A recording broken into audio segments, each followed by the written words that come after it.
of someone living 100, 200 years after, like envisioning it how it was? Or is it an oral text that was transmitted down and then written down 200 years later? This is what scholars are working on, people that are researching the Gnostic traditions of Mary Magdalene, and they're very interesting. And I mentioned some of the people in my talk, a professor of Gnostic studies at the University in Helsinki in Finland, who is a specialist in Mary Magdalene in the Gnostic writings, including in the letters of Mani and the Psalms of Mani, who was a much later famous Gnostic in about the 250s. So these are very interesting, and what the Gnostic argument is that whilst the world was created to be good, whilst God is good, whilst we humans are good in potential, there is also evil on the planet, and there are forces that are actively working for evil for reasons that are difficult to explain. I don't think the Gnostics themselves, whether it's the people of Mani's time or the people of Jesus and Mary Magdalene's time, or Thomas and the early Gnostic church, right down to 20th century Gnostics, I don't think anyone really fully understands why evil wants to do its stuff. You can have different theories, and one of them is that it's about egotism, and it's about ignorance. I think we go back to Plato, who was very much a wise Gnostic in his own right, and inspired many of the later Gnostics like Valentinian and so on. They'd all read their Plato, and Plato explains that yes, the world is intended to be good. We are endowed with intelligence and cognition and the ability to work out, ethics. And yet some people fall prey to evil. Look what happened to Socrates. I mean, you can imagine Plato giving a lecture about ethics and saying, look, the Athenian state is supposed to be good, and yet here it killed one of our greatest teachers by law. Well, that's how stupid institutions can be. There's a sociology of ignorance involved. I mean, Karl Mannheim, a great philosopher of education who taught at the Institute of Education where I taught for a while, he founded the sociology of knowledge. Well, we need also the sociology of ignorance and the sociology of evil, because ignorance is contagious, as it's overswept the Tory party with the wildfire, and it's taking over whole swathes of British culture, like the BBC and stuff, that used to have a certain intellectual integrity back in the day. Gone. We're talking an oversweeping of ignorance, and what follows in its wake is evil. And nobody seems to have the intellectual gravitas or depth, to stand up against it. You have to be incredibly strong intellectually and morally to have that gravitas. I mean, I think John Smith was a man who had that. And I've been to his graveside in Iona. He chose to be buried alongside Columba, who is another man who had that great gravitas, from way back. There are, fortunately, people, I'm just waiting, I think there are enough people in Parliament with that gravitas to oppose the madness that's going on. It might have to be the House of Lords leads that rebellion by setting up committees of inquiry and so on. But what makes it a kind of Mary Magdalene related thing is, don't forget that Christ was in a battle with evil. And so was Mary, and to all intents and purposes they lost.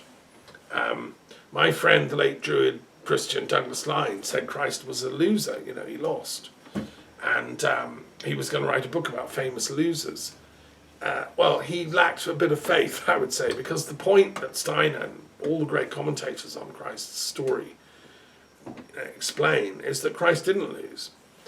In appearing to lose, he actually triumphed, because the Archons, the evil forces, the diabolic forces that were running the world in his day, the Tiberius and the corrupt government of Judea, Pontius Pilate and all those cronies, and the corrupt and colluding Jerusalem synagogue establishment, temple establishment, they were all colluding with evil because of the perks they could get, And so And what the Russia report is making plain is that that's going on in London as people are colluding with the oligarchical money of the pyramid of corruption that's now taken over large swathes of British society and is implementing Brexit.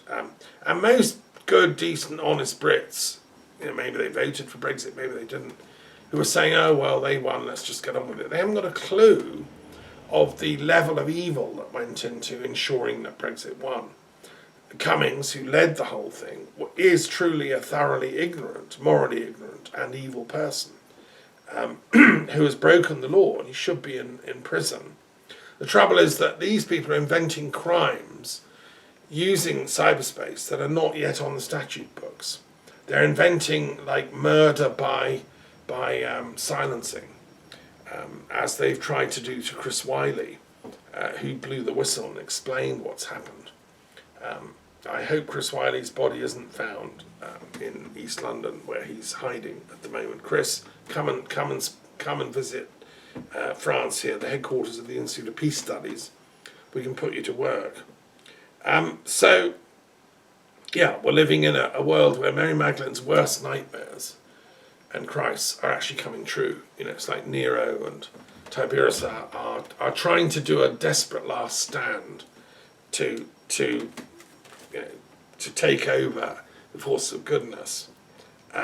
So I think politics is an art form, true politics, and in the history of political thought in Europe, which I studied at university and have taught, deep political thinkers realise it's a work of art, and the secret is to make it beautiful.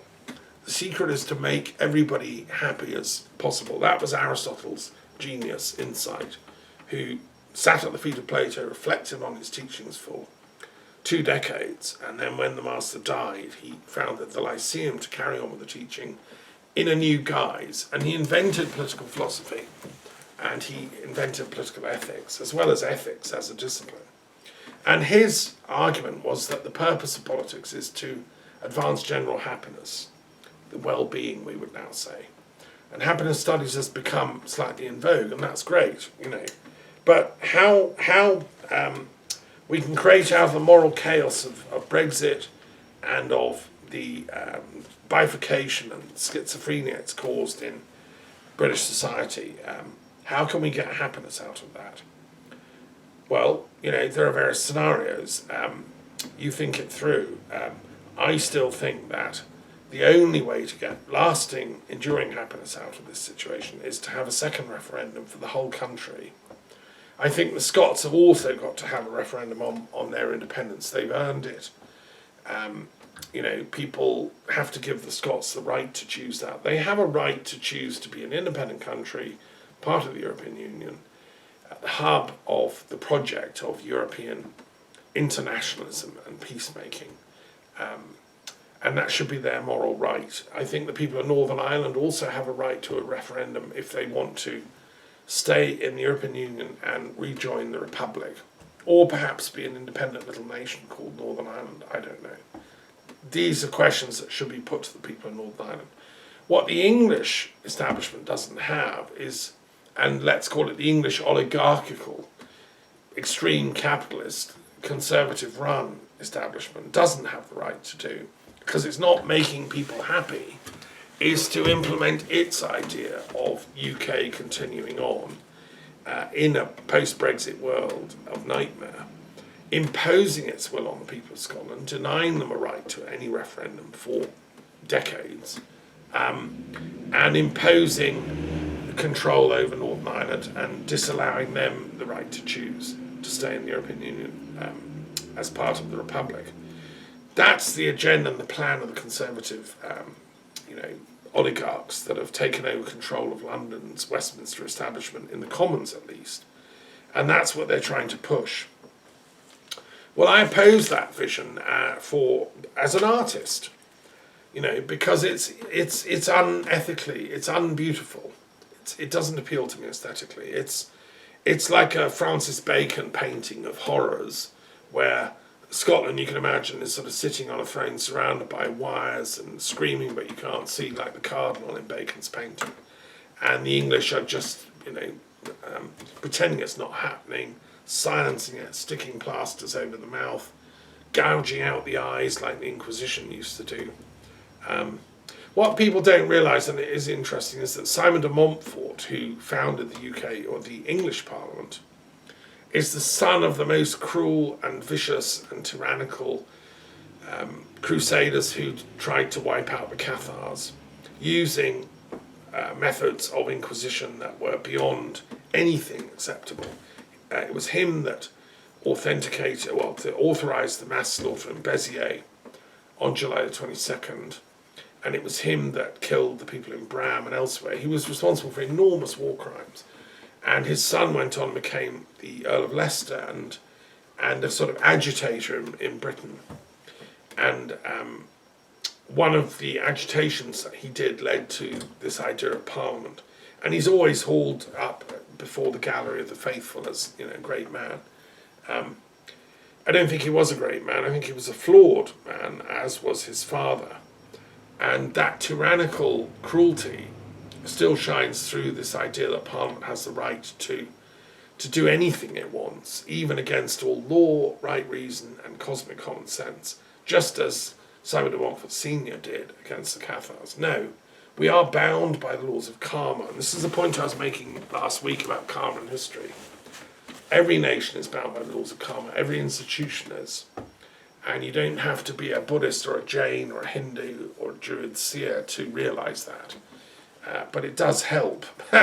I want to also mention another thing that's interesting in my research on Gnosticism and so on. I've been working on this. Obviously, the Mary Magdalene event is really just still vibrating in my mind. And I've been working on the ideas of a very interesting American modern Sufi Gnostic called Lawrence Gallagher, who wrote a very interesting book called The Sun at Midnight. The Revealed Mysteries of the Ahlul Bayt Sufis. Now, this man is a Sufi, like I am, a different initiatory lineage, but he's an amazing guy. I've only just really discovered him. A bit older than me, in America. A polymathic, intellectual. And what he's done in The Sun at Midnight is reveal an awful lot of very profound Sufi teachings, which are very similar to the ones I've been, able to sit at the feet of over the years. And I do recommend it. It's an amazing entrance to Sufism. And it's from the same sort of place that my commentary on the Quran is. So in this last week, I've been working daily on my commentary on the Quran, which is on the Global Green University website. And green is the colour of El Qadir, who is the Sufi, one of the Sufi line managers, so to say. And anyway, another book written by Lawrence Gallagher, more recently, is called Alien Parasites, 40 Gnostic Truths to Defeat the Archon Invasion. What an extraordinary title. I mean, come on. Alien Parasites, 40 Gnostic Truths to Defeat the Archon Invasion. Well, this is very interesting because this is moving the conversation to an even higher level. Is it possible that the people that are, the demented types that are taking over our political structures on the planet, like Trump, Johnson, Cummings, and their ilk, are they at the behest of certain really negative and evil forces, which in Gnosticism are called the Archons? Well, I think the answer is yes. And this book explains how it's done, how they take over. It's a case, actually, of collective possession. And why it's being done. So I just recommend people to look at Lawrence Gallagher's work. There's a Spanish edition, and in Spanish the title is Parasitos Extraterrestres de la Mente de Levante, I think. It's extraterrestrial parasites of the demented mind.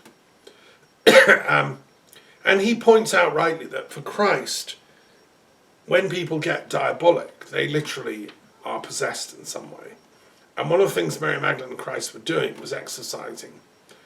And Bruce Chilton, who's an American Episcopalian vicar and professor at Bard College, came and spoke on our Mary Magdalene thing a couple of years ago, and he's talked about the exorcism work done by Mary, speculating that she herself benefited from that.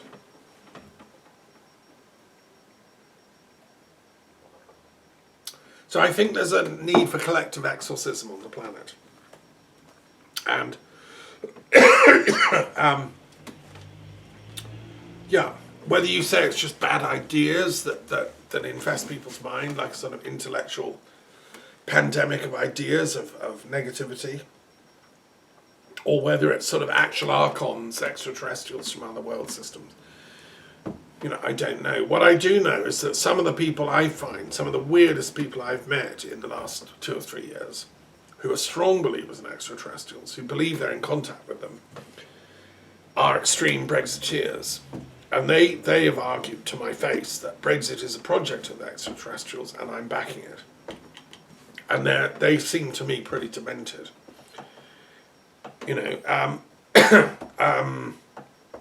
There are people in Russia, obviously, that follow this stuff. And some of these oligarchs that have been exposed in the Russian intelligence report, no doubt, probably believe that they're doing all this, in the good auspices of extraterrestrial forces that are colonizing the planet. I suspend judgment on all of this stuff, but I say that, gosh, we have an awful lot of work to do to reclaim this planet for humanity. I'm a Druid elder and a Christian and a mystic and a Sufi, and I believe in the human project. I want the extraterrestrial, demons and Archons to go back to wherever they come from and leave this planet alone, and let us humans evolve in peace, and let us find our ways to resolve our differences and to live in harmony, because we are one species. And men and women, we belong together, we are, or should be, lovers of each other, and we should be surrendered to the Supreme Spirit, the Absolute, Allah, whatever you want to call it, the unfettered, unconditional Absolute of Hegel, or all the greatest philosophers of history have argued there is this thing. That's where our Lord and Master is, the Absolute, and if we all surrender to that, then we build a pathway for grace, for divine intervention to come in, which is much higher than any of these Archon-type beings, the Brexit nonsense crew. And I believe projects like the UN, the European Union, those are under the auspices of the Supreme. That's why we should support them. That's why in the World Intellectual Forum we're working with UN reform bodies trying to strengthen the UN, not weaken it, and gradually evolve into a sort of world parliamentary forum under the UN that we can all elect people to, like we do to the European Parliament, for rational debate about policy. So, okay, and why bother? Why not just sit down, get on, and just ignore all this? Why bother fasting once a week? Why bother making these recordings? Well, I bother because I care, and I care because I'm human, and because I see the potential, because my future intelligence shows me the present and future sufferings that will result from these policies. And so I care enough to speak out. And that's why I'm a professor, which is the same root of the word prophet, and it means someone that speaks out. Like a professor, that's what I'm doing. I also want to say that today in the prayers at the museum here, we celebrated the life of a famous Cretan priest called Epimenides, who lived in the 600s, and who was invited to Athens, historically, to purify the city after they'd done something very cruel in politics. They'd massacred a particular faction or something, and it had polluted the city. And the Athenians knew that democracy has to work in a climate of truth, purity, within human limits. We're all, in bodies, we're all foibled, but there have to be drastic steps taken when there's serious pollution and serious moral pollution going on. So they invited this priest to purify the city. I think that's the job of the peace druid or the seer who comes from, the long distance term of future intelligence. And there's been some pollutions done here in European politics by Brexit and all that's implied in it, and by the people that got Trump elected and the moral outrage that he represents in America.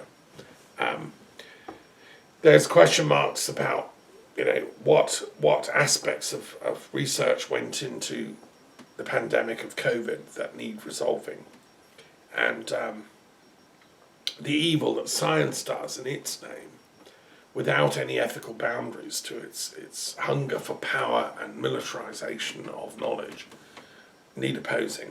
We need to get people back on the path of peace and peace studies. And I end by saying that every university in the world should have a department of peace studies, and they should have as much funding as war studies does in contemporary academia, in order to solve the conflicts between our races, our ethnic groups, our religions, our nations, our languages. So much work is to be done, and that's what universities are for, to find universal truth, and to find love, to advance the kingdom of love, not to advance the kingdom of this or that nation or this or that, religious, exoteric lineage that can then oppress others when it comes into power. Truth is esoteric, it's within us all. The love that Mary Magdalene and Jesus stood for is within all of us, and that's what we should be studying, which is why I have this Journal of Love Studies. So I'm going to finish there. There's some thoughts. I hope that'll keep you busy chewing away. And look at the World Intellectual Forum website. I think it's European World Intellectual Forum.weebly.com. And yeah, may the forces of light and truth and love stand with us all this coming week, and may truth win in this struggle for the purification of the planet. And if anyone knows where Epimenides is, please put me in touch. Okay, I'm going to finish as usual with a poem in honor of the poetic muses who guard this place, and let me find. I can't find a poem, so I'm going. Oh yes, there they are. Bear with me a second. Right.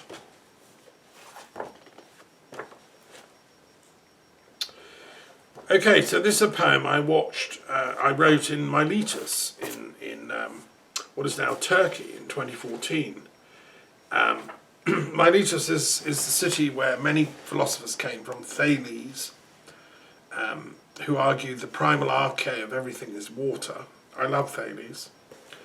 And, the pre-Socratic philosophers, many of whom wrote in poetry. This was written after I saw the theatre at Miletus, which is wonderful. You can go and stand in it. It's a ruin, but it's as if you can still hear the echo of the people that were there 2,500 years ago. It probably can't be said who's the best. Emperors come and go. In this seat was Marcus Aurelius, Hadrian, the usual contenders. Each of them had patches, dark flavours, like wine-soaked birthmarks. Each of them angular and imperfect humans. Only, hence divine, perhaps.